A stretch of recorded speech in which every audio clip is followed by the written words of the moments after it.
Boa tarde, PTzada! Tá fraco. Boa tarde, companheirada do PT! Tá bonito.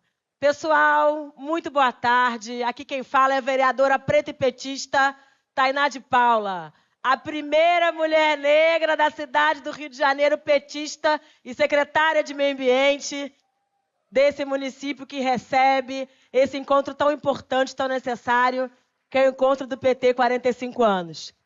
Eu quero chamar aqui, aproveitar todo mundo que está disperso, que está saindo do almoço, vem aqui se chegando. A gente vai passar um vídeo institucional da mesa e depois passar a palavra para os nossos companheiros aqui que vão participar desse encontro potente, tá bom? Roda o vídeo, gente.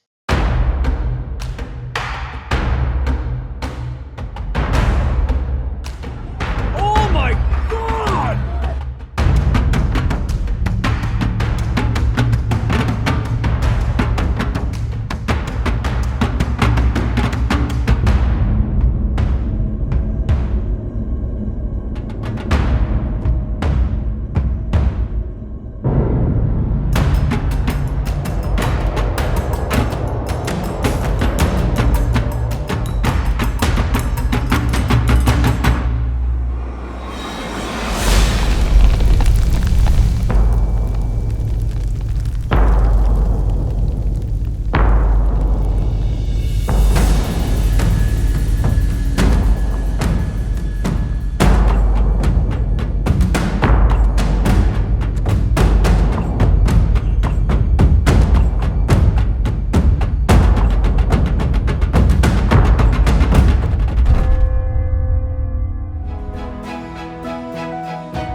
Uou!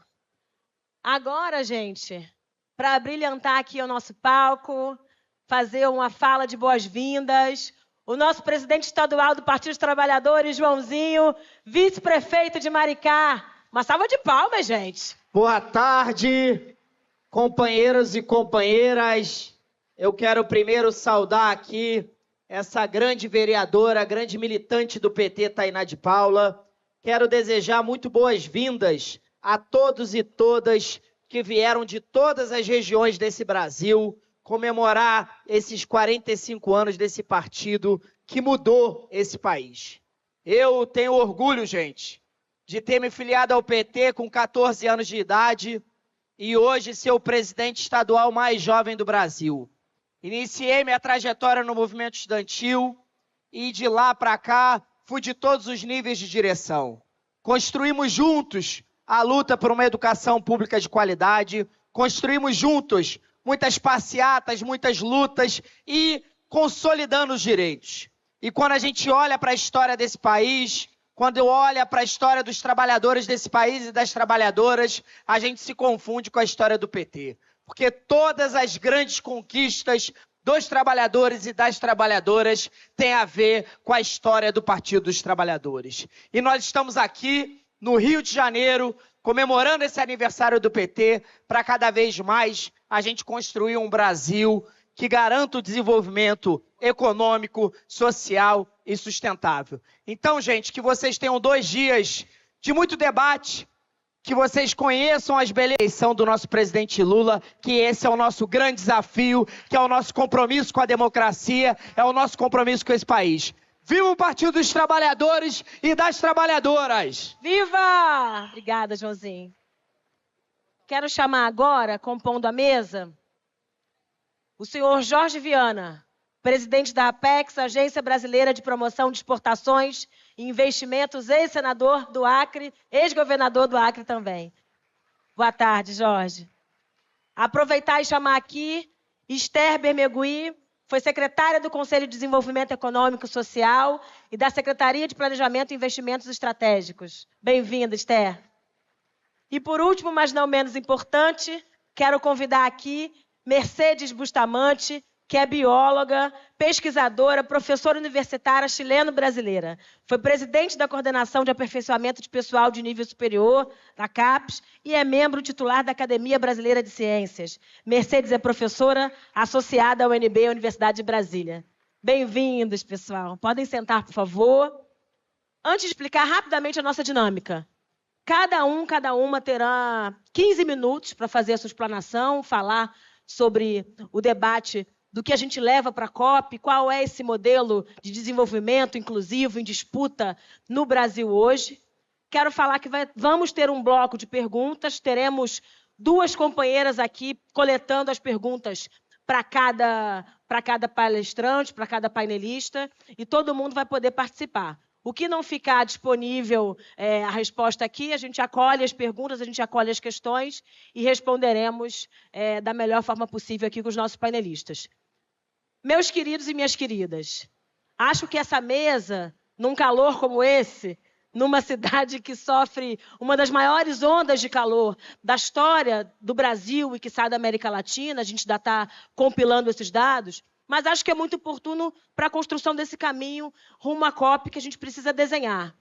E falar deste lugar, que é do lugar do Partido dos Trabalhadores. Qual é o papel do PT, que é o partido que consolidou as políticas públicas desse país, a democracia brasileira, as políticas ambientais brasileiras? Qual é o papel de um partido que governou, é o mais longevo partido a governar o Brasil, a conduzir as políticas públicas ambientais, inclusive, deste país ao longo do século XX e ao longo do século XXI? Quais são as respostas que nós precisamos dar aos povos e comunidades tradicionais? Qual é a resposta política que nós devemos dar aos mais pobres na carestia de preços, aos eventos extremos, aos mais pobres do Rio Grande do Sul, aos mais pobres do Rio de Janeiro, aos mais pobres que acabaram de sofrer com as enchentes de São Paulo? Quais são as respostas público-políticas que o Partido dos Trabalhadores vai dar ao modelo de desenvolvimento desse país? Não só na COP30, mas no Rio de Janeiro, no Brasil, nos próximos 5 anos, até 2030, no Rio de Janeiro e no Brasil, nos próximos 50 anos. Quero convidar aqui e falar em primeira mão para a gente, começar pela Esther Bermegui. Por favor, Esther, tome assento nos seus 15 minutos iniciais e fala um pouco para a gente do que a gente pode fazer. Boa tarde. Melhorou? É um prazer estar com vocês, comemorando os 45 anos do PT, 45 anos de muitas lutas e de muitos sucessos. Afinal, nenhum partido governou o Brasil por tanto tempo como nós, no período democrático. Então, nós temos muito a comemorar. Eu vou falar para vocês de Amazônia. Eu acho que eu não consigo falar do Brasil inteiro nessa questão, como você falou, Tainá, mas falar de Amazônia já é falar de um território fundamental para que essas ondas de calor, essas enchentes, esses eventos extremos não aconteçam como a gente está vendo em todo o Brasil. Então, a preservação da Amazônia ela é fundamental para a gente ter alguma forma de enfrentamento das mudanças climáticas e contribuir para a nossa adaptação e mitigação dessa questão. Então, primeiro, falar para vocês que Amazônia é essa, né? Onde nós vamos realizar, por decisão do presidente Lula, a COP30. Que região é essa? Ela é pensada no Brasil inteiro, muitas vezes de forma idílica, né? Sem que a gente tenha noção dos problemas que acontecem ali. Só para vocês terem uma ideia, a maioria das cidades amazônicas, se nós pensarmos em termos de emprego, inclusive as capitais, você tem mais pessoas recebendo Bolsa Família do que empregada com carteira assinada. Essa é a realidade da Amazônia. Essa é a realidade também do Nordeste, da maioria das capitais do Nordeste, imagina das cidades do interior. O Brasil, a realidade da Amazônia também, se a gente for pensar na proporção da população que vive em favelas, vocês imaginam qual é a primeira cidade onde tem uma proporção maior de pessoas vivendo em favelas no Brasil? É Manaus. Tá? 35% da população de Manaus vive em favelas. A segunda cidade onde mais tem pessoas vivendo em favelas no Brasil é o Amapá. Segundo estado, desculpa, é o Amapá. Tá? São 25% da população morando em favelas. E o terceiro é o Pará.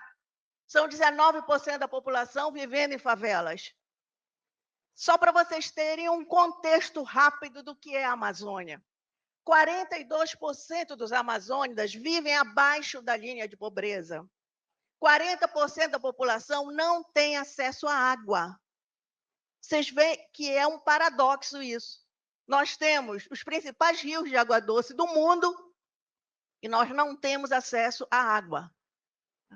O Norte e o Nordeste junto, porque o Nordeste também tem um perfil muito similar a esse que eu apontei para vocês da Amazônia. Raciocinem sobre isso, reflitam. O Norte e o Nordeste significam, juntos, 70% do território nacional. Isso significa que nós estamos jogando fora oportunidades que estão em 70% do nosso território. Essa região, esses problemas, são problemas que precisam ser enfrentados por nós, porque essas regiões têm grandes oportunidades para o Brasil. E nós temos que pensar em termos dessas oportunidades. A violência é outra questão também. Vocês já devem ter ouvido falar da violência na Amazônia, porque isso tem ganhado as manchetes de jornais. Nós temos um processo de violência na Amazônia que as médias, né, de violência na Amazônia são muito maiores que as médias por habitante de violência no Brasil, por exemplo. E essa violência na Amazônia, infelizmente, ela tem como base o tipo de atividade econômica que nós privilegiamos na Amazônia. Se você olhar, eu tenho um mapa aqui, infelizmente a gente não tinha condições de apresentar, mas tem um mapa aqui que mostra como a violência ela segue o curso do agronegócio, da mineração, da pecuária. Essas atividades econômicas que hoje são preponderantes na Amazônia, elas levam a violência para o território, pela grilagem, pela exclusão. Então, isso é muito grave. Nós temos uma ausência de Estado na Amazônia também muito grande. Então, o enfrentamento dessa violência é muito difícil na região, por sua dimensão e também pela ausência de Estado na região. Bom, agora eu vou falar um pouco dos nossos governos. Como os nossos governos têm enfrentado isso? Olha, os nossos governos, aqui eu estou falando desde o primeiro, segundo, desde os primeiros governos nossos, primeiro e segundo mandato do presidente Lula, o mandato da presidenta Dilma e o atual governo, nós temos trabalhado em duas linhas. Eu não posso dizer que nós não temos reforçado essa matriz econômica que está na Amazônia, que eu falei para vocês que é causadora de tantos problemas. Nós temos reforçado essa matriz, mas nós inauguramos também uma outra matriz na Amazônia, e é essa matriz que nós devemos fortalecer. Nós inauguramos as políticas ambientais, como falou a Tainá, nós inauguramos, nós temos exemplos, por exemplo, como o Plano Amazônia Sustentável, nós temos exemplo do Plano de Ação e Prevenção do Controle do Desmatamento, que é tão importante que agora, quando nós voltamos, nós conseguimos reduzir de novo o desmatamento, utilizando as diretrizes desse plano.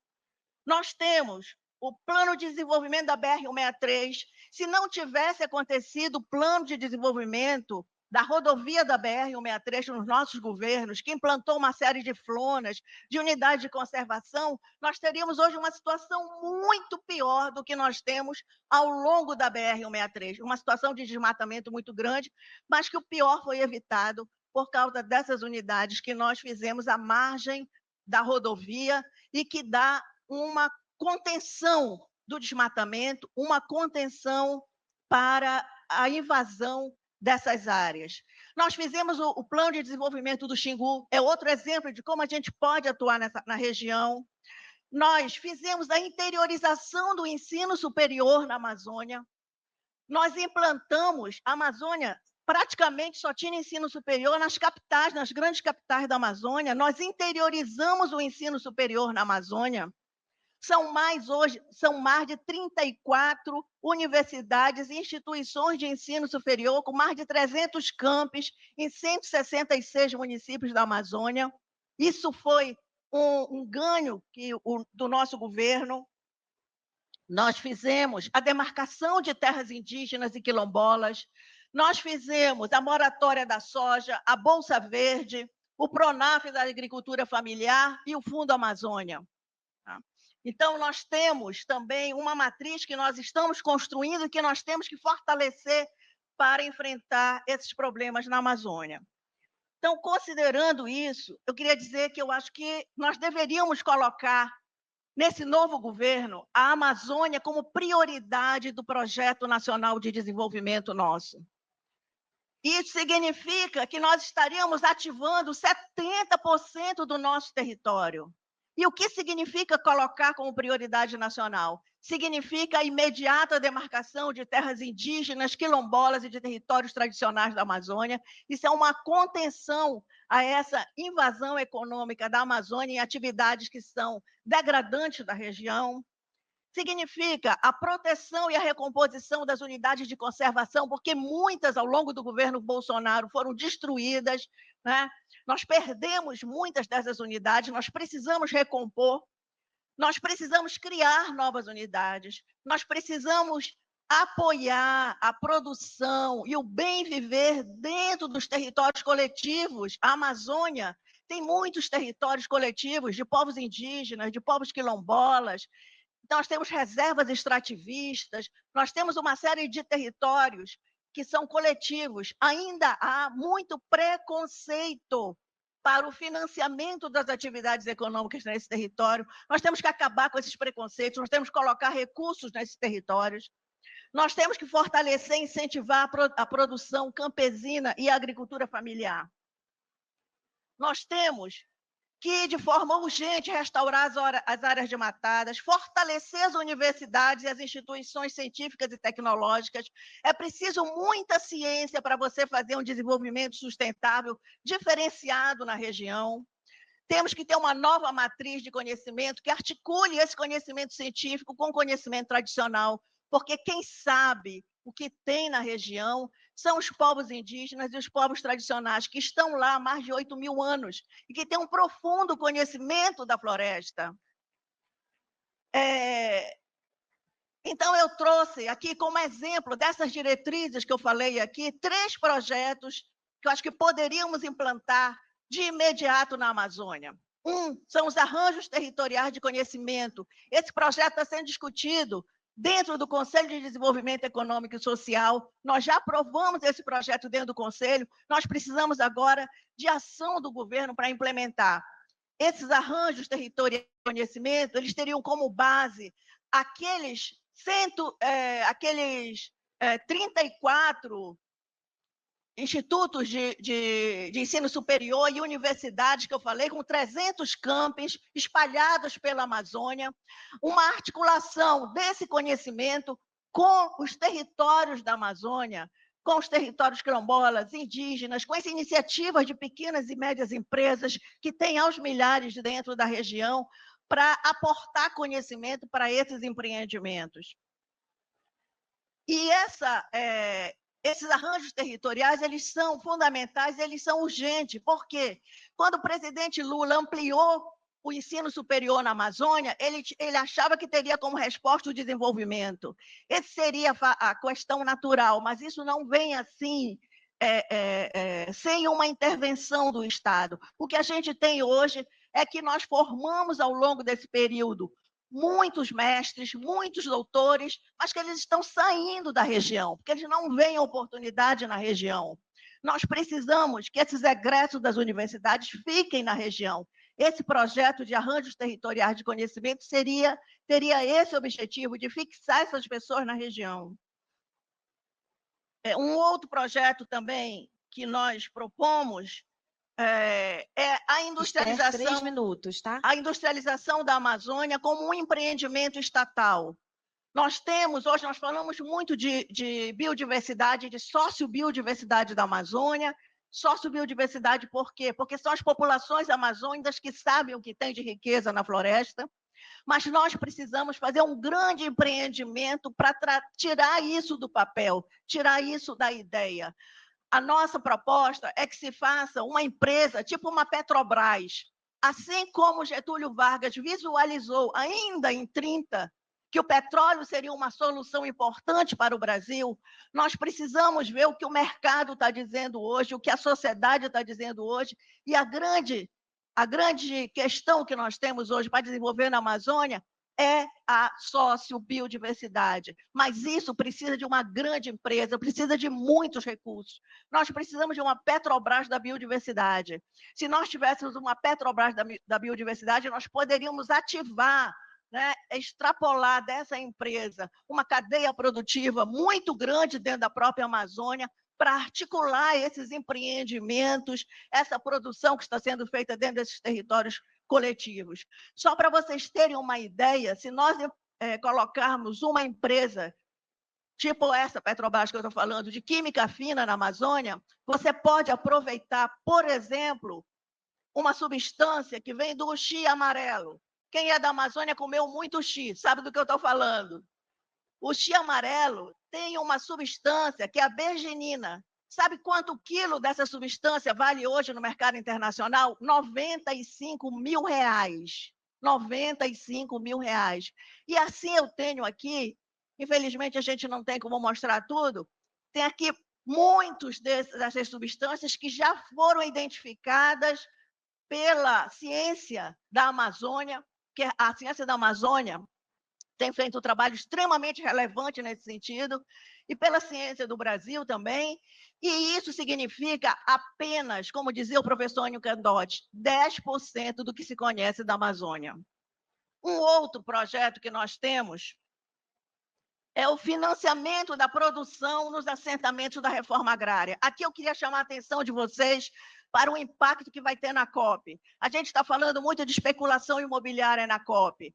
A cidade de Belém já está tomada pelas pessoas que vão participar da COP, pelas empresas, pelos movimentos sociais. Os aluguéis estão impossíveis, mas tem uma questão que vai acontecer. Se nós temos hoje um problema de inflação de alimentos, vocês imaginam o que vai acontecer em Belém, que já é uma das cidades mais caras do país, com o aumento da demanda por alimentos. Nós temos que tomar uma atitude agora, imediata. E isso significa o quê?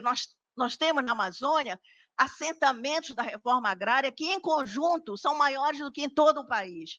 São mais de 75 mil famílias que sabem produzir, que estão aguardando apenas uma oportunidade. Nós precisamos dar recursos para o financiamento dessa população, mas recursos a fundo perdido.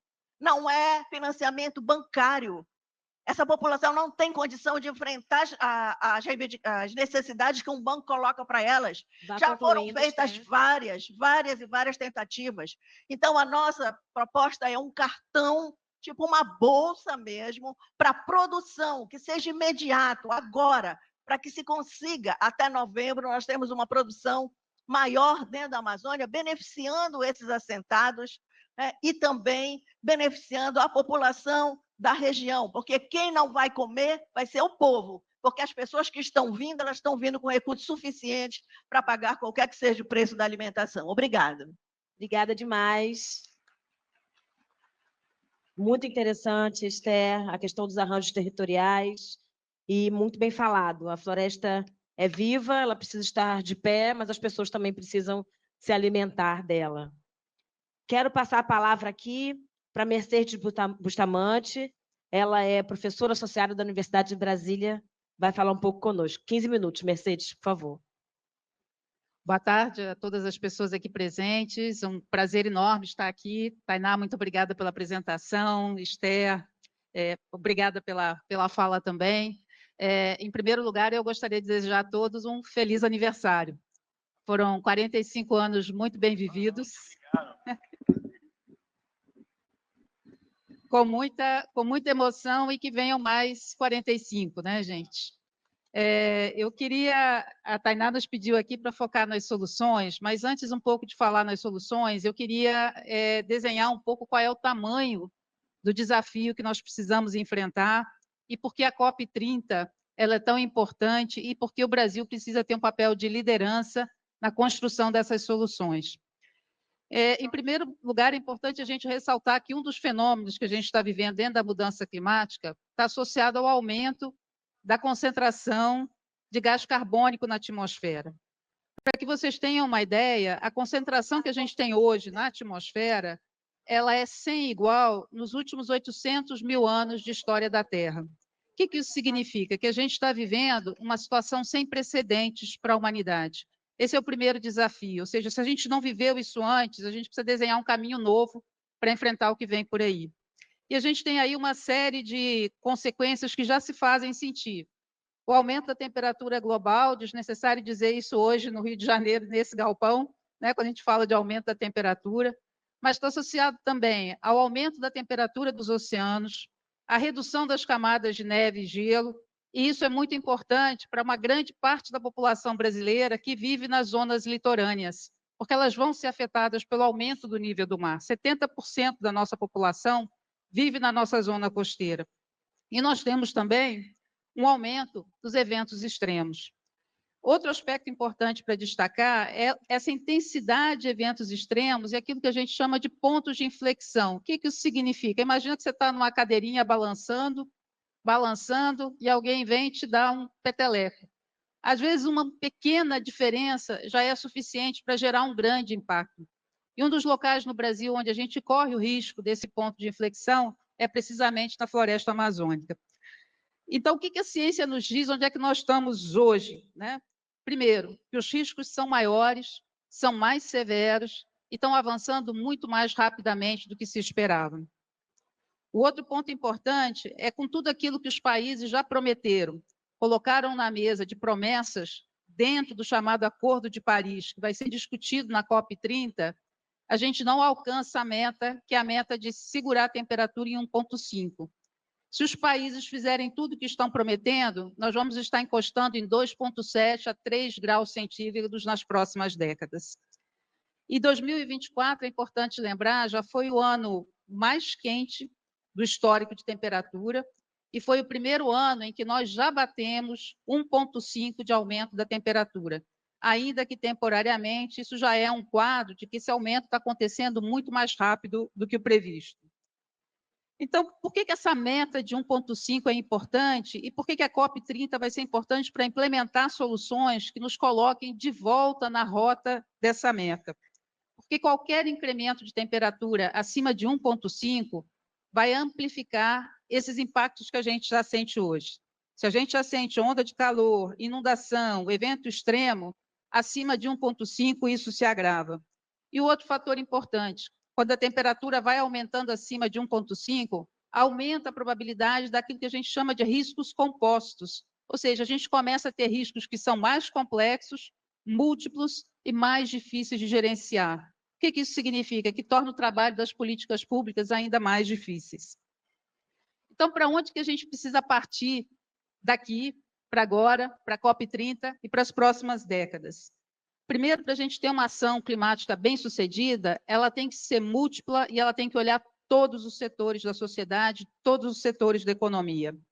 A gente precisa de uma governança climática que seja inclusível e a gente precisa de aumento do financiamento climático. O IPCC, que é o painel de cientistas que olha a questão da mudança climática, ele indicou que para a gente resolver a questão climática, a gente precisa de aumentar em 6 vezes os recursos que hoje estão destinados ao financiamento da ação climática. Então, há um problema de financiamento que também precisa ser negociado. E, novamente, não se trata só de mitigação, de reduzir as emissões de gases de efeito estufa, de aumentar o sequestro de carbono, mas a gente precisa trabalhar muito fortemente naquilo que a gente chama de adaptação, ou seja, como é que a gente lida com os impactos que já se fazem sentir e como é que a gente vai lidar com os impactos que ainda vêm. Então, acho que algumas mensagens importantes são que cada tonelada de carbono importa. Reduzir as emissões, ainda que pareça esforços mínimos, eles são importantes. E cada investimento na construção de resiliência é importante, vai ser cada vez mais essencial. Então, a mensagem aqui primeira é clara. Se a gente não tiver uma ação climática ambiciosa, o desenvolvimento sustentável, que é aquilo que a gente está buscando, não vai poder ser alcançado. A ação climática, ela é uma condição para o desenvolvimento sustentável. E a mudança climática, ela é uma amplificadora de outras crises, né? A Esther citou aqui várias crises, né, que hoje afetam a Amazônia, elas vão ser mais agravadas pela mudança climática. Então, ela é uma crise que ela amplifica desigualdades. E aqui a gente tem duas desigualdades que são muito importantes. Primeiro, as pessoas ou os grupos sociais que vão ser mais afetados, já estão sendo mais afetados pela mudança climática, são aqueles que menos contribuíram com as emissões de gases que geram a mudança climática. Então, esse é o primeiro aspecto importante da injustiça. A outra grande injustiça é aquilo que a gente chama da injustiça entre gerações. Porque quem mais vai sentir o impacto da mudança climática são as gerações que ainda estão por vir e que também não contribuíram para chegar nessa situação. Então, é muito importante que a gente está olhando essa situação de injustiça, porque a gente está reduzindo o valor de oportunidade de grupos que já são vulneráveis e das gerações que ainda estão por vir. E aí é importante que a gente tenha um olhar muito particular para a nossa região, para o Brasil e para a América do Sul. E por que esse olhar particular? A nossa região, o nosso continente, ele já se aquece a uma taxa maior que as outras partes do globo terrestre. Então, nós já estamos numa rota de aquecimento mais rápida, nós somos muito mais dependentes de recursos naturais e temos ainda vulnerabilidades históricas para resolver. E para o Brasil, especificamente, há alguns setores chaves que a gente precisa considerar nesse caminho de construção das soluções. Nós somos ainda um país muito dependente economicamente da agricultura, e a agricultura é a atividade econômica mais dependente dos recursos naturais. Quem trabalha com a agricultura sabe, você precisa de chuva na quantidade certa, na hora certa para plantar, para colher, para que você possa, então, ter a sua produção. O outro aspecto importante é saúde.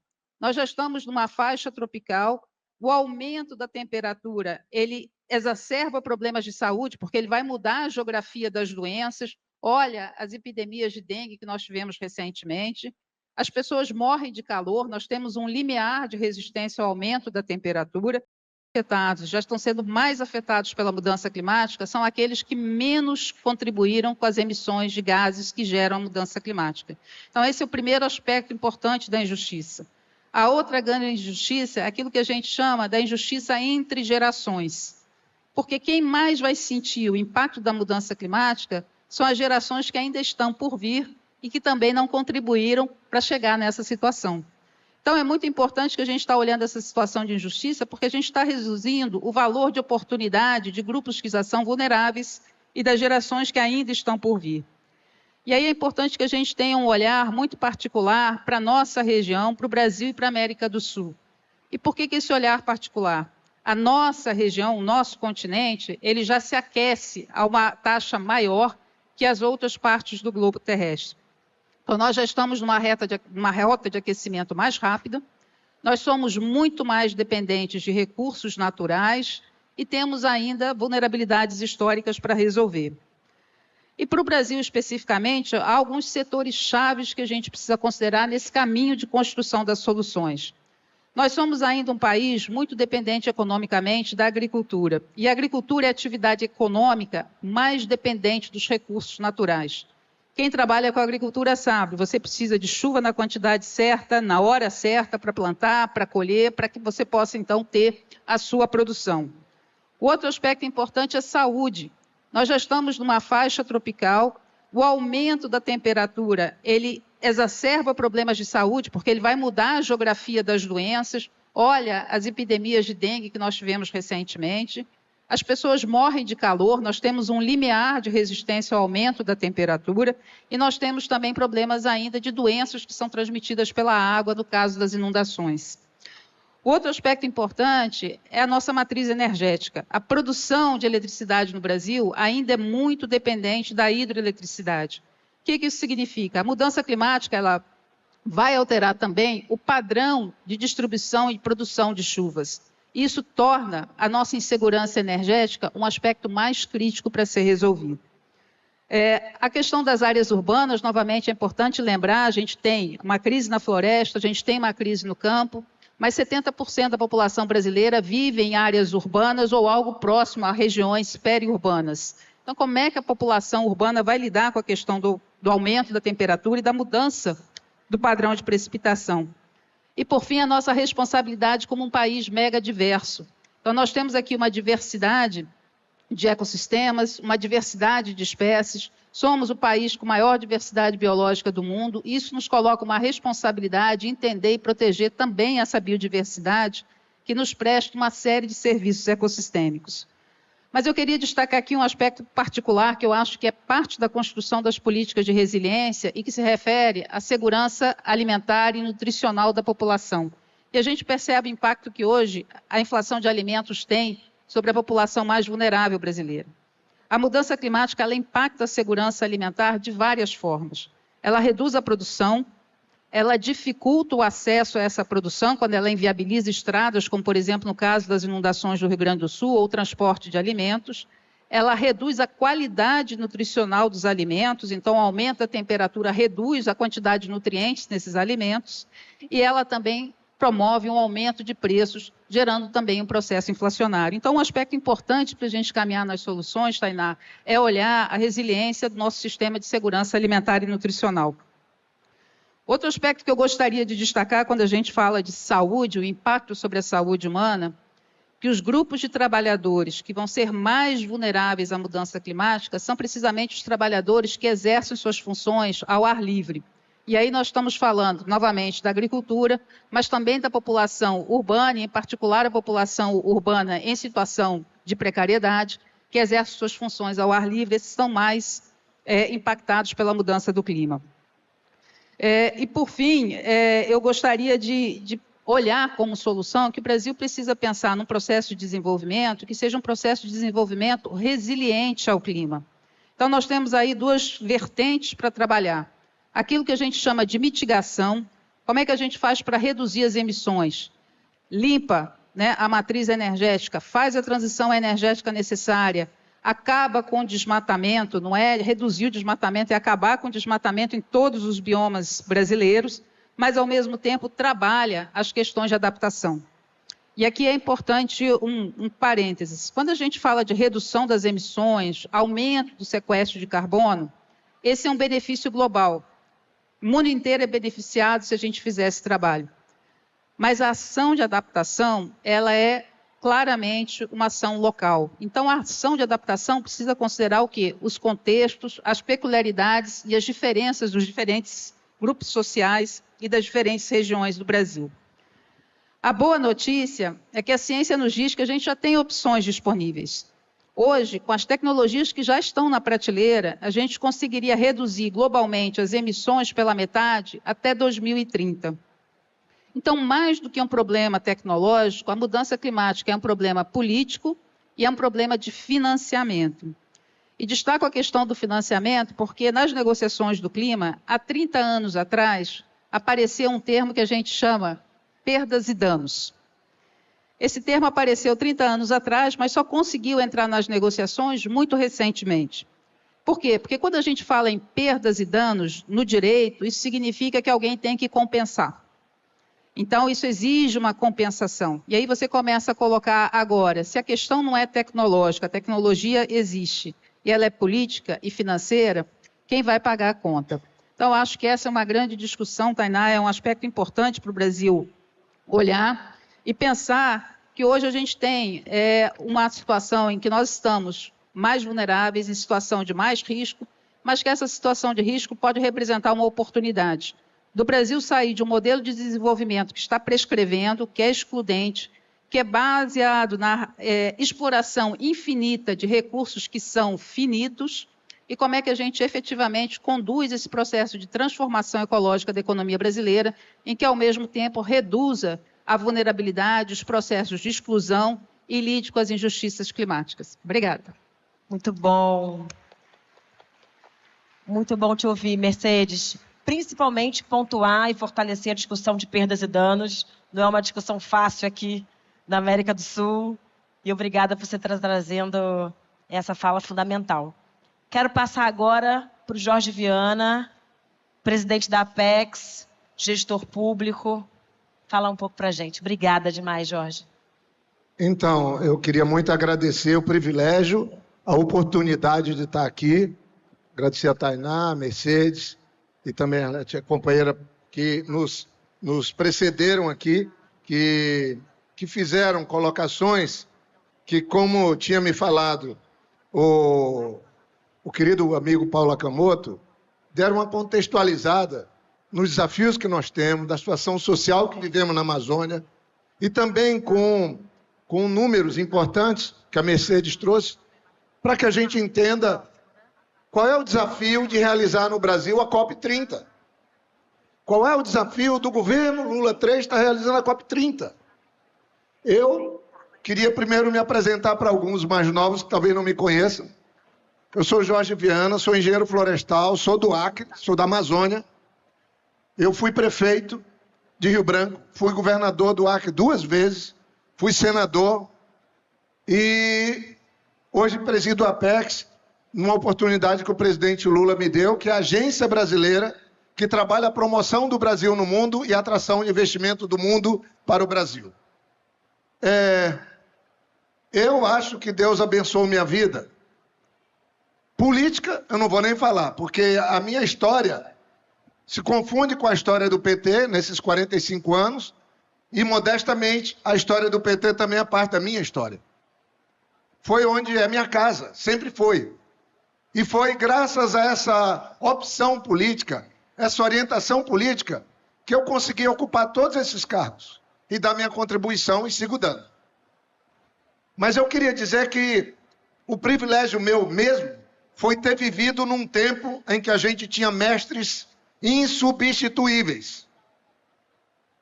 Eu estou falando Aziz Abissabel, que merece uma salva de palmas quando a gente fala de Amazônia e de PT. A Perseu Abrama que está promovendo. Mas eu estou falando de Chico Mendes, um dos fundadores do PT, que eu era companheiro e trabalhava com ele. Então, você não tem como sair tão ruim convivendo com gente como essa. Com gente que estava muito além do seu tempo. E eu tive o privilégio de conviver com essa gente. E aí, eu queria colocar primeiro, dividir, se eu conseguir, no tempo que tem, em 3 coisas, três fases. De onde viemos? Depois, onde estamos? E para onde podemos ir? E de onde é que nós viemos quando falamos de meio ambiente, desenvolvimento sustentável, do Brasil sediando a COP? Ninguém falava de meio ambiente, desenvolvimento sustentável, sustentabilidade, até a década de 70, quando teve uma conferência lá em Estocolmo. Teve sim. Aqui o imperador resolveu pegar a área desmatada do Rio de Janeiro e transformar uma das mais interessantes florestas do mundo. Lá atrás, alguns séculos atrás. Aqui também no Brasil, um ministro da Agricultura resolveu criar o Código Florestal. Sabe quando foi que ele criou o Código Florestal? 1930. E era o ministro da Agricultura. Não era o ministro do Meio Ambiente. Porque ele viu que a agricultura estava perdendo água, estava tendo problemas de seguir produzindo sem ter o meio ambiente como aliado. Mas pulando para os anos 70, de onde vieram as COPs? Nós estamos na COP30. Eu posso falar um pouco que a minha vida é colada nisso. Em 1992, teve uma conferência exatamente aqui no Rio de Janeiro. Eu estava aqui. Eu estava me preparando para ser candidato a prefeito de Rio Branco, que o presidente tinha me orientado, me botou para fazer uns cursos. Jorge Pitac está aqui, não foi no curso que eu fui, junto com o Patrus, e ele, lamentavelmente, não virou, porque o Rio teria sido melhor com o Jorge Bittar. Mas eu e o Patrus fomos no curso que o Lula mandou fazer, e nós dois viramos prefeito da capital. Eu falo sempre isso, porque é verdade. O Lula ligou para nós três, o único que não foi no curso foi o Jorge Bittar. Mas por que eu estou falando isso? A conferência das partes, que não era COP ainda, aconteceu aqui. Quando? 1992.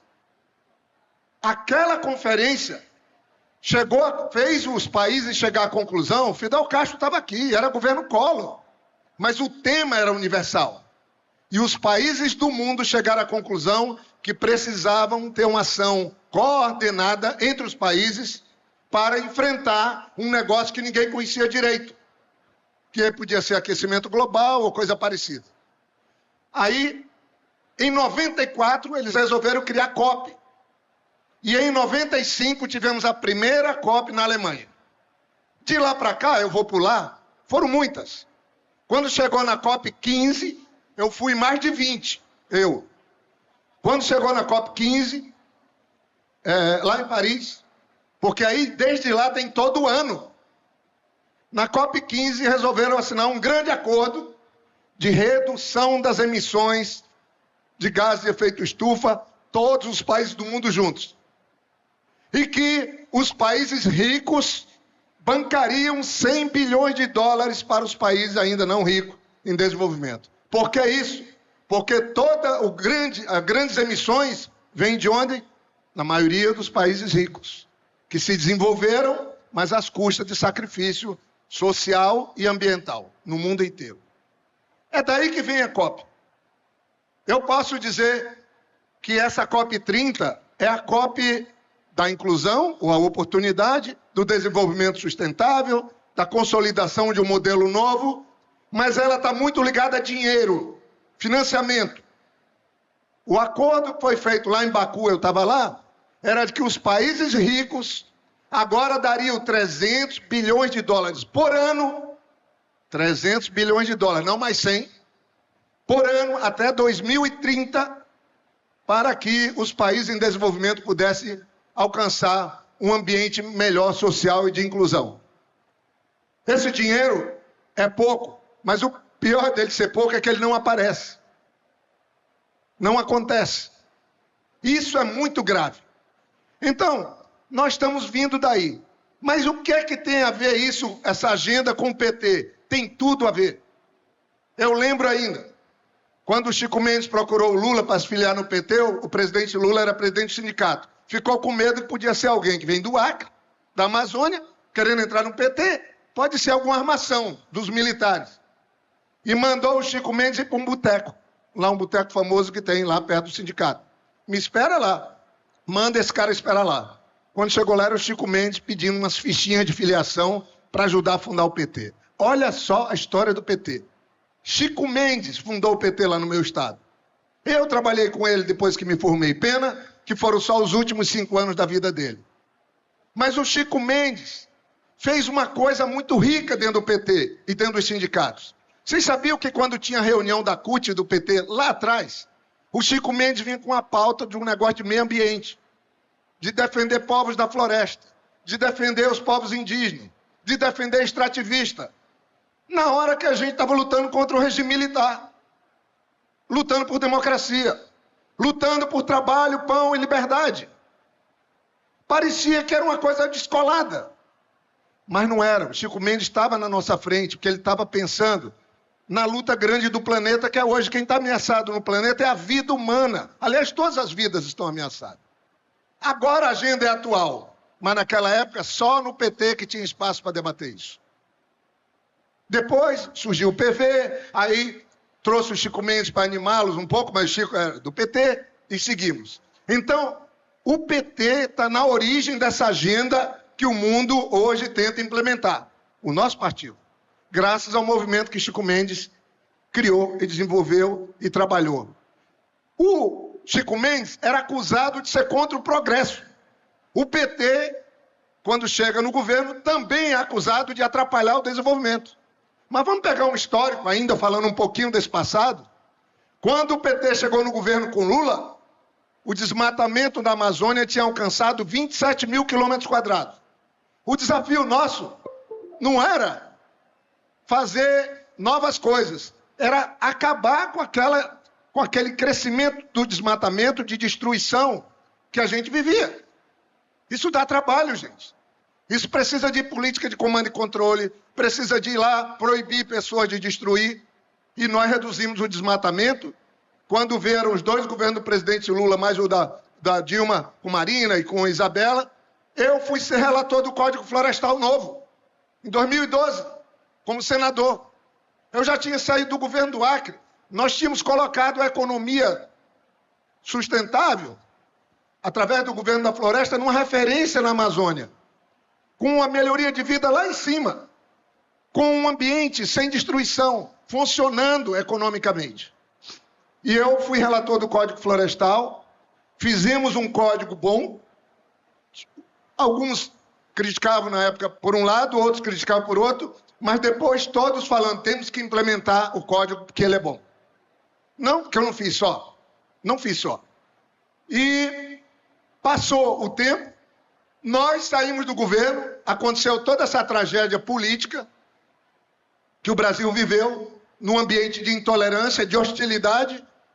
E o que é que aconteceu? O desmatamento que estava, eu já estou trazendo para os tempos atuais, em 5 mil quilômetros quadrados, voltou a ser 11 mil quilômetros quadrados do governo Bolsonaro. O Brasil, que estava como uma referência para poder mostrar para o mundo que não era o destruidor e o grande emissor de gás de efeito estufa, voltou a ser. A imagem do Brasil derreteu. A pobreza voltou, o abandono dos povos indígenas voltou e o desprezo pela Amazônia também. Esse é o ambiente do passado. O ambiente do presente, para poder chegar no último, é um ambiente muito ruim para fazer qualquer coisa.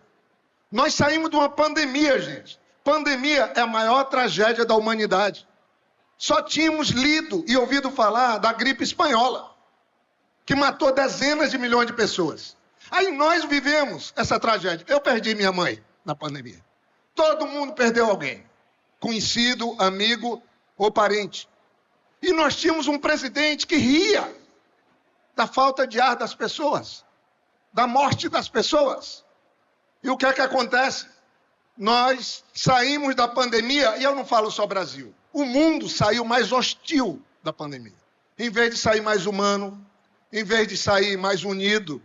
E aí nós estamos vivendo um ambiente, mesmo depois de milhões de mortes, lembra os mortos nas ruas de Madrid, de Milão, ali no Equador, em Nova York? Na rua. Nem isso nos uniu. Nem isso pacificou.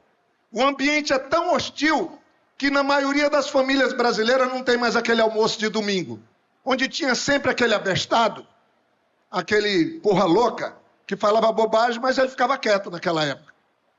E o almoço fluía muito bem. Agora esse abestado é o grande seguido nas redes sociais.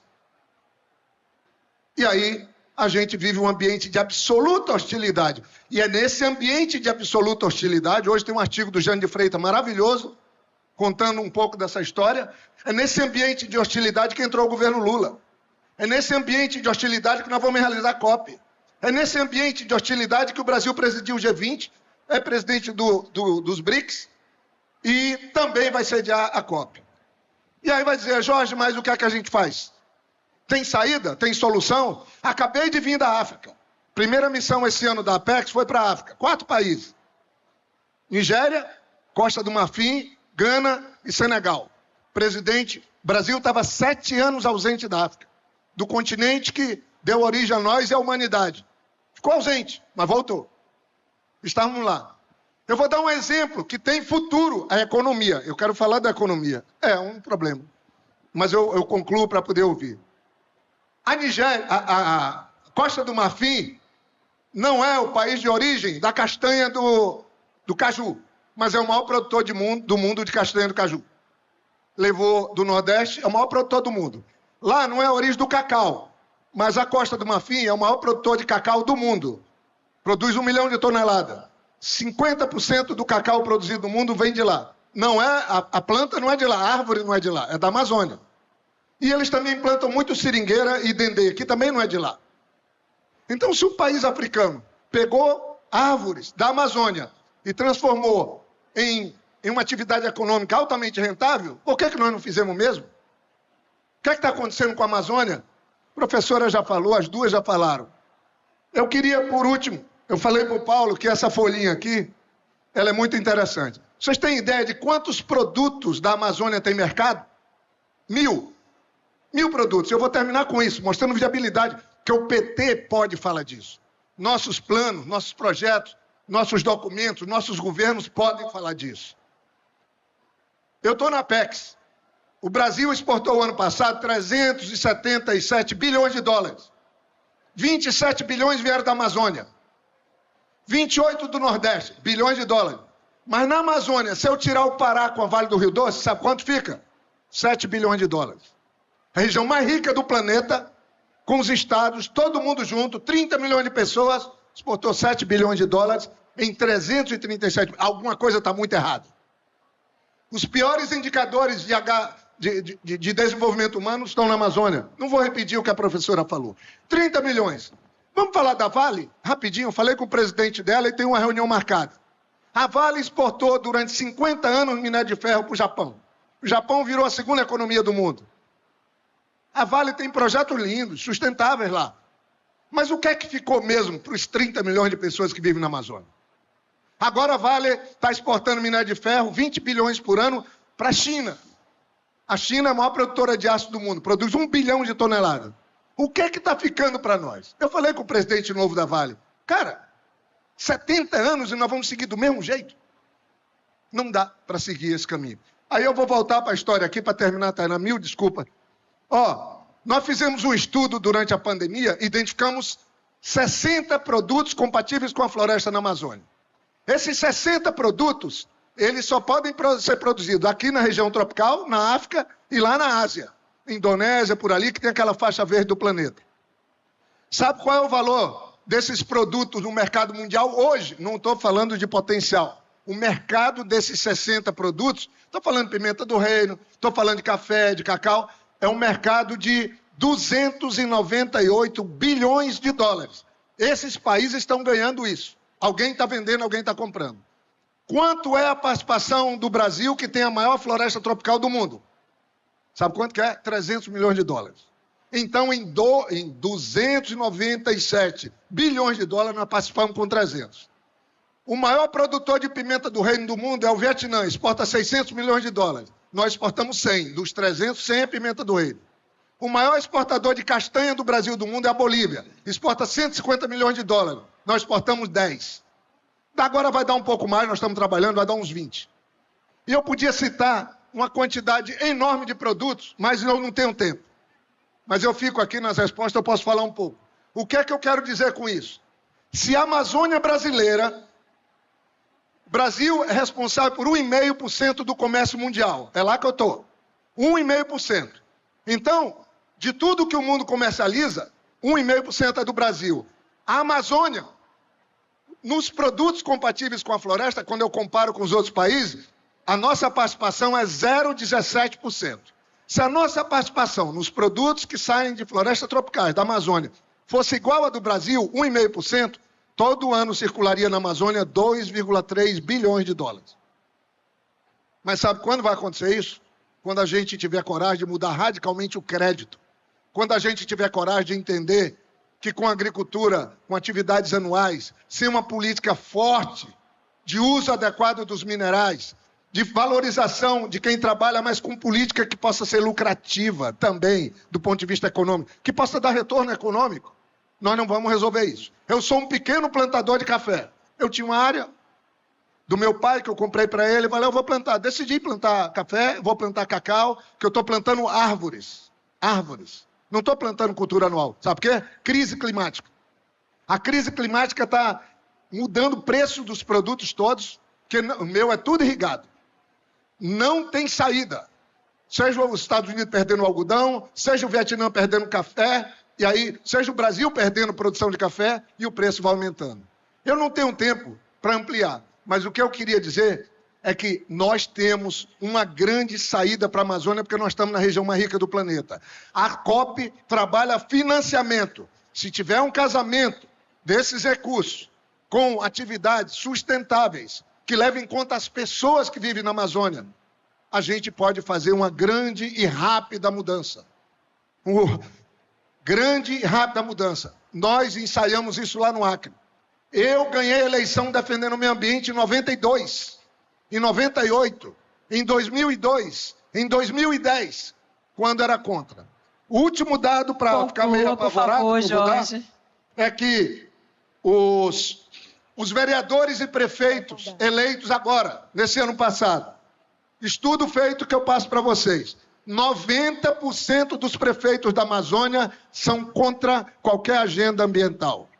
E dos vereadores, dá exatamente, os vereadores que a gente tem lá, dá quase os 90%, eu estava aqui com o número, dá quase 90% daqui, dos vereadores. São 89% dos prefeitos e 90% de quem está nas câmaras municipais é contra o meio ambiente. Onde vamos parar? Como vamos seguir com a COP se a gente não tiver? Só sobrou o governo federal, gente. Porque nos governos estaduais eu conto nos dedos de uma mão os que a gente pode dialogar, como do Amapá, como do próprio Pará. Não dá. A solução, o caminho é o nosso governo ter um plano reto, direto. Nós já temos acumulado e não temos mais tempo. E a oportunidade é a COP. Sabendo usar a COP, nós vamos ter dinheiro para fazer a grande mudança e focar em atividades econômicas sustentáveis que vão trazer uma inclusão social e uma condição de vida social para os 30 milhões de brasileiros que vivem na Amazônia. Muito obrigado. Obrigada, Jorge. Uou, que mesa potente, hein, gente? Enquanto as perguntas não chegam na minha mão, chegaram. Tem 22 perguntas, gente. Não tem tempo para todas. Sortearei 6 perguntas aqui para os nossos painelistas. Aproveitando aqui o nosso intervalo, para vocês respirarem um pouco, quero reafirmar que essa mesa é uma organização, é uma iniciativa da Fundação Perseu Abramo em parceria com o Partido dos Trabalhadores da Direção Nacional. Uma salva de palmas para esse aniversariante maravilhoso, que no meio de seu aniversário, no meio dos seus festejos, organiza a luta, organiza os nossos debates. Vamos lá. Temos aqui, deixa eu separar, ainda quero fazer paridade de gênero aqui dos nossos companheiros. Vamos lá.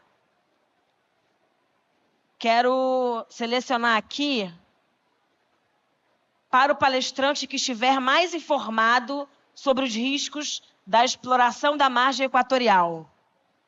Jorge Viana, topa esse desafio de falar sobre isso? Da Daniela Valdez. Como mitigar, evitar totalmente os riscos ao meio ambiente da exploração de petróleo da margem equatorial? Posso falar? 2 minutinhos. Olha, alguém aqui tem ideia de quanto que o Brasil exporta de petróleo por ano? 50 bilhões de dólares. É o terceiro, segundo ou primeiro produto de exportação do Brasil. A China é o maior mercado nosso.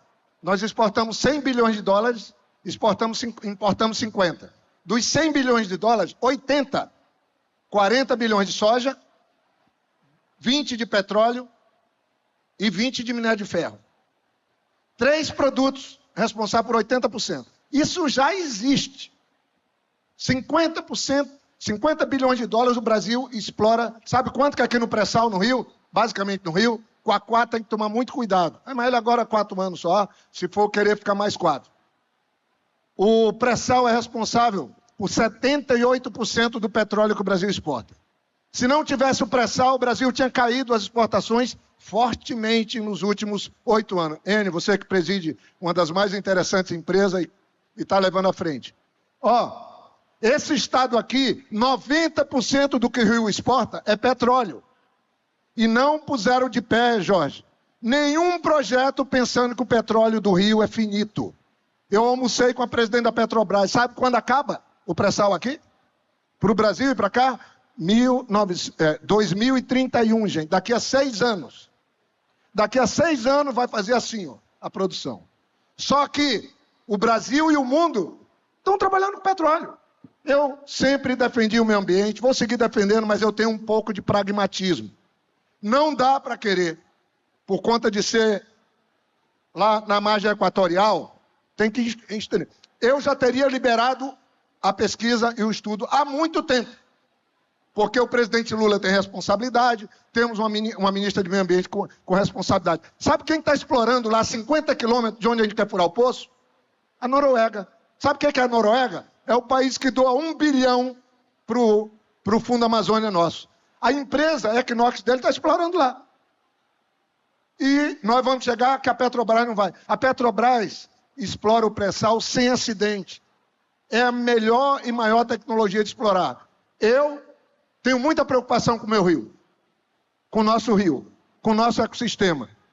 Não estou dizendo que é longe demais, mas fica a 500 quilômetros de distância da foz do Amazonas o poço que quer ser pesquisado. Fica a 170 quilômetros da costa do Amapá, a 800 quilômetros de Belém. Eu, sinceramente, sou 100% favorável à transição energética para a energia sustentável. Aí eu vou falar uma coisa que alguém pode chiar. Eu acho que a nossa transição de mobilidade não pode ser direto para o carro elétrico. Mas, Jorge, tu está contra o carro elétrico? Não, não é que eu estou contra. É que nós temos biocombustível, nós temos motoflex, nós temos tecnologia. Alguém sabe quantas peças tem um carro convencional que trouxe vocês até aqui? 6.000 peças. Sabe quanto que tem no elétrico? 500. Sabe qual é o preço de um carro elétrico? A metade é a bateria. Que quem produz? A China. A outra metade é aquele painel de conectividade. É desse jeito que a gente vai gerar emprego. Então, antes da gente ter alcançado um estágio, nós vamos fazer a transição para aquilo? Então, qual é o jeito? Eu falo, o Brasil hoje é o 7º em emissões. 30% do que é emitido de gás de efeito estufa é China. 15% são os Estados Unidos. Depois Europa, depois Rússia, depois Japão, aí vem o Brasil. Então... Conclui, Jorge. Eu já concluo falando isso. Não é que tem que explorar. Eu acho que nós deveríamos estar fazendo a pesquisa, estudando, dando satisfação. E a última coisa, se for explorar, para mim não é royalties. Não é fazer como fizeram aqui no pré-sal, que podia ter mudado a história do povo brasileiro se o outro governo não tivesse vendido. Se for explorar lá, tem que ser a mais forte e definitiva mudança na história, primeiro dos 30 milhões de amazônicos que moram lá e de absoluta proteção ao meio ambiente. Eu estou falando de quase 14 trilhões que estão lá no subsolo que podem ser explorados. 14 trilhões. Obrigado. Obrigada, Jorge. Passar a palavra aqui para uma das mulheres da mesa, mas talvez Esther consiga responder essa questão. Da Fabiana. Como é possível falar de Amazônia e meio ambiente sem incluir nesta conversa uma pessoa indígena? Como é possível falar de Amazônia e meio ambiente sem incluir no debate, nesta conversa, uma pessoa indígena?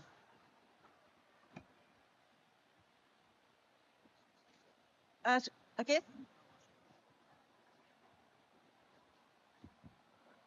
Seria muito importante incluir uma pessoa indígena aqui, não tenho dúvida disso.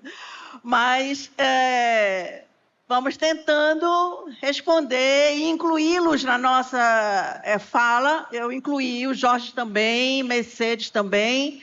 A gente tem bastante proximidade com esses movimentos, sabe também o que é que eles estão pensando, mas o ideal seria incluir. Mas eu acho que... não houve essa oportunidade, mas é super importante. Todos os debates da COP, eles estão incluídos. Eles têm feito muitos debates aqui em Belém sobre a COP 30. Os movimentos indígenas estão preparadíssimos para participar, têm pautas extremamente importantes, sabem o que querem e sabem ao que eles vão se opor também no processo da COP 30. Acho que eles têm demonstrado um vigor extraordinário. Se pudesse dizer, hoje é um movimento social mais vigoroso que nós temos, é o movimento dos povos indígenas. Muito bem. Palmas, gente. Força. Agora para Mercedes. Como é que a gente pode estimular, Mercedes, as ações individuais, como o plantio de árvores, coleta seletiva e o uso do transporte público E se essas pautas não deveriam ser o foco da COP30? Obrigada pela pergunta, não sei quem fez, mas essa é uma questão importante. Hoje eu comento que nós temos que ter foco em todas as soluções possíveis. Ações individuais, elas têm um potencial enorme de reduzir as emissões, se calcula em cerca de 30%. Só que as ações individuais, elas têm que ser pavimentadas pelas políticas públicas. Então, quando a gente fala opção por um transporte público, você tem que ter um transporte público limpo, de qualidade, que funciona, seguro, no horário. A alimentação saudável significa que você precisa ter incentivo e um preço do alimento saudável mais apropriado do que aquele que é o alimento ultraprocessado. Então, as ações individuais, elas têm um papel, elas são contaminantes, né? Elas contagiam as pessoas, isso muda as comunidades, mas a gente não pode abrir mão das políticas públicas nos diferentes níveis, nacional e subnacional, que elas são importantes para permitir o espaço exatamente das ações individuais. Então, organizações comunitárias de base, elas são essenciais. Hoje elas são talvez o primeiro e principal caminho de resistência que a gente tem dentro desse quadro que o Jorge colocou, em que até do nível dos prefeitos aos governadores a gente não tem um ambiente muito propício. O foco de resistência efetivamente está nas organizações de base, mas a gente não pode abrir mão de continuar almejando e organizando políticas públicas que permitam que essas opções individuais sejam uma realidade. Obrigada. Salva de palmas. Mais uma rodada e vamos encerrar nessa rodada para as considerações finais. A provocação, perdão porque eu não estou lendo com clareza a sua letra, mas eu acho que é Tatiane Farias, do PT de Itaguá, São Paulo. Como levar esta pauta para a cidade comum, em alta vulnerabilidade, com tantas demandas urgentes? Fome, desemprego, entre parênteses, para que ele se veja como parte da solução, exigindo mais das instituições. A pergunta vai para o Jorge. E aí um PS, máximo respeito à sua trajetória. A sua trajetória. Não entendi qual. A pessoa fez um PSzinho, um pós-scriptum, falando que ela tem máximo respeito pela sua trajetória. Ela comentou. Muito obrigado. Eu tenho uma deficiência e eu tenho dificuldade num ambiente de barulho, que eu sou 100% surdo desse ouvido, então por isso que eu sentei aqui e aí tenho uma certa dificuldade. Mas dos males o menor, porque todo mundo para viver muito tem que pagar algum pedágio. Eu acho que eu já paguei o meu e eu espero viver muito e fazer muita coisa. Por isso que eu corro, sou corredor de rua, maratonista, meio maratonista, que o ouvido não me impede disso. E tento me manter um pouco magro, para viver a vida intensamente. Mas eu queria, assim, dizer que eu sou otimista. Gente, a maior discussão na COP vai ser pagamento por serviço ambiental. Se tem 30 milhões na Amazônia e os indígenas e os povos da Amazônia precisam ter uma parte desses recursos que o mundo quer colocar para reduzir a emissão. Então tem uma fonte. Mas a minha maior ameaça na Amazônia hoje, a Esther já colocou. Eu acho que é no Brasil. Nós não podemos seguir com a violência do jeito que está. Sem isso não vai ter solução. Interessante é que essa coisa do mercado de carbono, que vai movimentar bilhões, eles não remuneram ainda o estoque. O que é o estoque? O lugar que guarda mais carbono é o oceano. Mas, assim, o estoque está nas árvores da Amazônia. E eles não pagam. O mercado vai remunerar quem desmatou e está dizendo que vai parar de desmatar e vai ganhar dinheiro. Cara, desmatou, vai ganhar dinheiro por ter desmatado, e quem não desmatou, o seringueiro, o índio, não tem remuneração porque ele tem floresta. Nós estamos para mudar isso. A COP pode começar a mudar isso. E aí, quem vive na Amazônia vai dizer, eu moro na melhor região do mundo.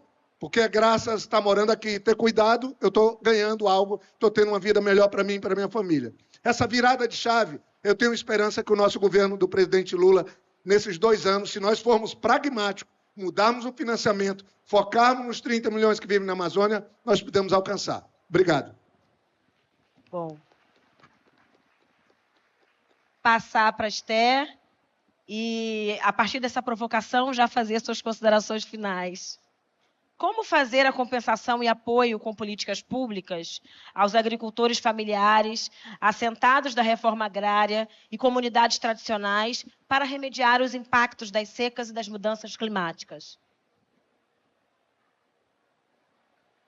A situação da agricultura familiar e assentados da reforma agrária na Amazônia está muito complicada, principalmente porque nós não tínhamos, antes na Amazônia, essas secas.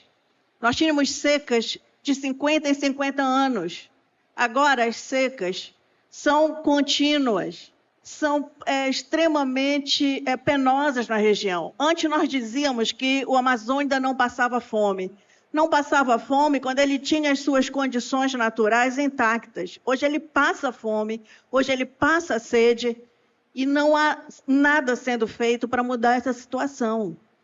A agricultura familiar também na Amazônia, e os assentamentos da reforma agrária, eles têm uma dificuldade de comercialização. Nós vivemos numa região imensa.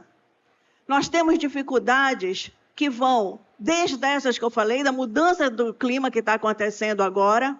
A própria Mercedes já falou, sem chuva, sem capacidade de irrigar a agricultura, para a agricultura, sem a capacidade de ter um clima favorável, nós estamos condenando a agricultura. Então, as mudanças climáticas têm um impacto fundamental aí nesse processo. Outra coisa que acontece na Amazônia, nós estamos sendo invadidos pela soja. Hoje, se você for olhar, o crescimento anual das plantações de soja já é maior na Amazônia, no Pará, principalmente, e no Nordeste, do que no próprio Mato Grosso. Está crescendo numa velocidade muito maior. Isso significa agrotóxico. Isso significa dificuldade de você fazer agroecologia, porque o agrotóxico invade os rios, invade o solo. Então, tem uma série de dificuldades. A proposta que nós estamos fazendo, e que talvez possa mudar essa situação, é um financiamento do Estado, tanto para a agricultura familiar quanto para os assentados da reforma agrária, especialmente para os assentados da reforma agrária, um financiamento a fundo perdido do Estado, para que essas pessoas possam começar a sua produção, pelo menos por algum tempo, um financiamento temporário, a fundo perdido, para que essa população possa efetivamente produzir alimentos.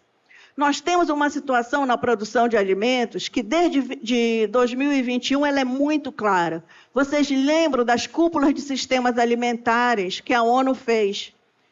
Antes, a cúpula de sistemas alimentares, ela era, na sua maioria, dominada pelos movimentos sociais, pela sociedade civil. Desde 2021, essa cúpula passou a ser dominada pelas grandes corporações.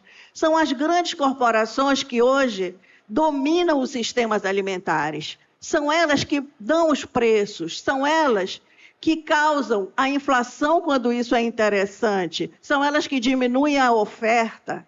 Então, ou aumentam a oferta de acordo com seus interesses.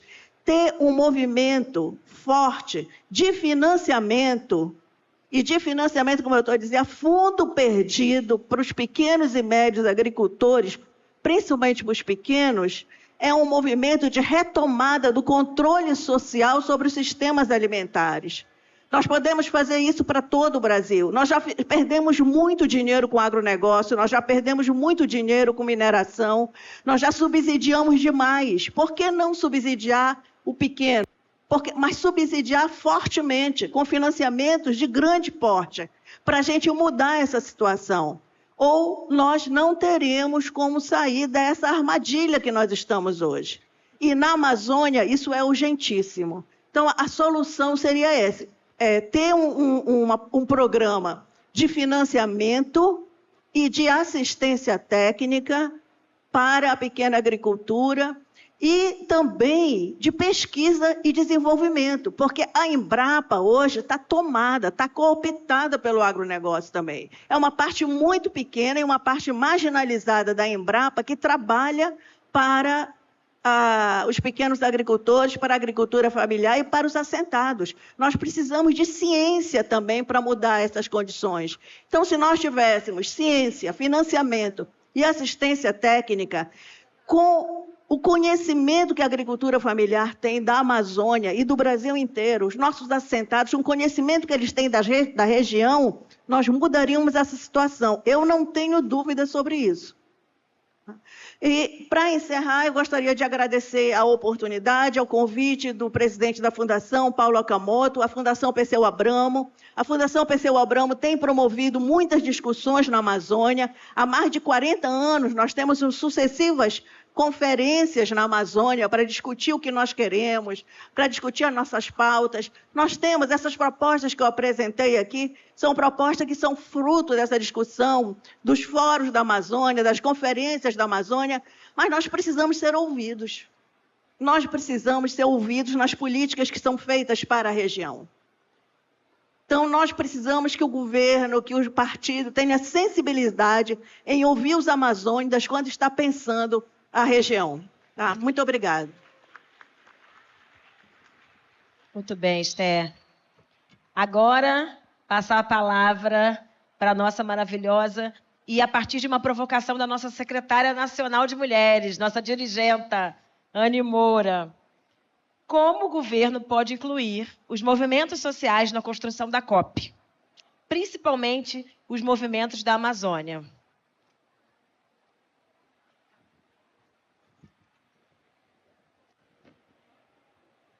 Bom, obrigada pela pergunta.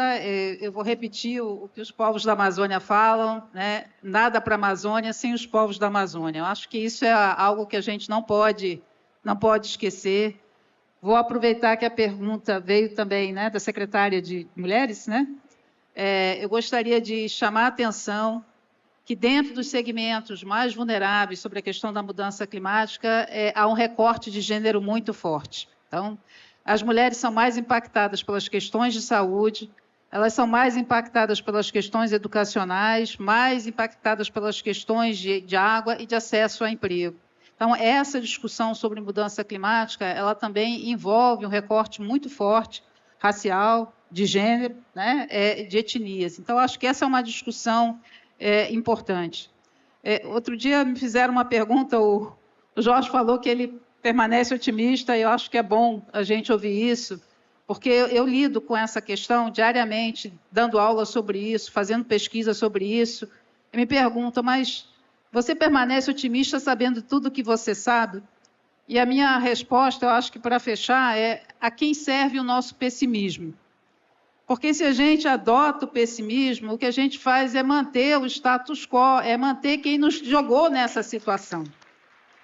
Então, nesse momento, a gente não pode perder não só o otimismo, mas a capacidade, sendo realista, né, o realismo esperançoso, né, do Ariano Suassuna, mas é onde está a semente da mudança. Eu acho que esses 45 anos, eles trouxeram para o Brasil essa discussão da redução das desigualdades, da inclusão, e essa discussão ela precisa ser reavivada, retomada, num ambiente muito mais hostil, é verdade, tanto no país como internacionalmente falando, mas ela é mais importante do que nunca.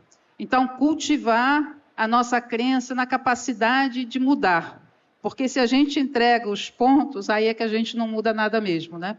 Então, eu gostaria mais uma vez de agradecer a oportunidade de estar aqui, colocar novamente a ciência e a comunidade científica a favor desse debate. E hoje, só para fechar novamente com a discussão de povos e comunidades indígenas, a própria comunidade científica entende hoje a necessidade e a importância de ter um diálogo entre os diferentes saberes. São diferentes sistemas de conhecimento e a gente ganha mais, essa é uma outra vantagem do Brasil, quando a gente consegue integrar o conhecimento científico e o conhecimento tradicional. Muito obrigada. Que potente! Companheirada, estamos chegando ao fim dessa mesa potente, que não foi só sobre a COP30, foi sobre o próximo ciclo mais verde, mais sustentável do Brasil que a gente precisa construir. E olha, como vereadora preta petista que está recepcionando todo mundo aqui hoje, eu quero aproveitar e petetizar o nosso debate, dizendo que a nossa tarefa, enquanto militantes, enquanto dirigentes, enquanto formuladores de PT, vão basicamente se estruturar em 3 pontos que eu acho que são inegociáveis para a gente nesse ciclo até o novembro desse ano. Primeiro, como é que a gente fortalece o PT? E é muito potente, muito importante a fala do Jorge, quando posiciona que é por conta desse partido que a ampla maioria das políticas públicas ambientais e climáticas foram forjadas. Não haveria luta ambiental e climática sem o Partido dos Trabalhadores organizado e ganhando os governos. Nós somos um partido vocacionado ao poder, vocacionado às gestões, e é importante reforçar o jeito petista de governar. Num segundo momento, como é que a gente sustenta o nosso presidente Lula? E eu quero reforçar isso, porque está entre nós uma dificuldade da gente compreender que somos nós versus eles. A mídia hegemônica, os fascistas, os golpistas, inclusive ninguém falou aqui, eu vou falar, sem anistia não passarão. Sem anistia para os golpistas desse país. Neste momento, esse momento é fundamental para a gente afirmar as nossas bandeiras, chegarmos na COP30 alinhados e sabendo o seguinte: a desconstrução do nosso governo, a desconstrução do presidente Lula e a desconstrução das nossas defesas ambientais e climáticas versa sobre o imperialismo das grandes nações, o imperialismo do norte global e a necessidade deles nos recolonizarem. A luta de classes, pessoal, passa pela luta climática, passa pela luta ambiental. E todo militante hoje precisa saber que qualquer coisa fora disso, como diria Chico Mendes, que brilhantemente Jorge pontuou aqui, é jardinagem. Não é sobre a árvore do nosso quintal. É sobre o nutricídio alimentar, os nossos quilombolas passando fome, os nossos indígenas sendo massacrados. E nós, apesar de termos um dos maiores PIBs agrários do mundo, nós estamos com dificuldade de distribuir alimento com qualidade de alimentar para as nossas crianças, para as nossas periferias, para as nossas favelas e para o nosso futuro. É muito urgente a gente determinar o seguinte: esta COP30 precisa ser a COP da nossa emancipação, inclusive emancipação do desenvolvimento, inclusive emancipação industrial, tá? Não virá soluções do norte global sobre a quantidade de gases de efeito estufa que nós precisamos diminuir. Que a gente construa, o presidente Lula está certo. Nós precisamos construir mais pátios industriais para produzir os nossos transportes limpos. Nós precisamos produzir os nossos empregos verdes. O capitalismo não quer que a gente construa emprego nesse século XXI. Emprego tem que ser limpo, verde, inclusivo para a nossa companheirada que está nas favelas e periferias passando fome. Rumo à COP30 e viva o Partido dos Trabalhadores. Partido! Partido! Partido! Partido! É das trabalhadoras! Vou aproveitar aqui e agradecer os nossos companheiros, terminar aqui com uma foto, para a gente fazer uma foto oficial, mas lembrar que vem aí a nossa próxima mesa, que é uma mesa internacional maravilhosa, tenho certeza que pensada, formulada por uma das nossas dirigentes nacionais, Mônica Valente. Os audífonos, os fones, para quem precisar de tradução, estão aqui na lateral do palco, e aí vocês podem pegar com tranquilidade, usando o RG. Do lado do banheiro, tem os audífonos, os fones para todo mundo acompanhar a tradução simultânea. Obrigada, gente.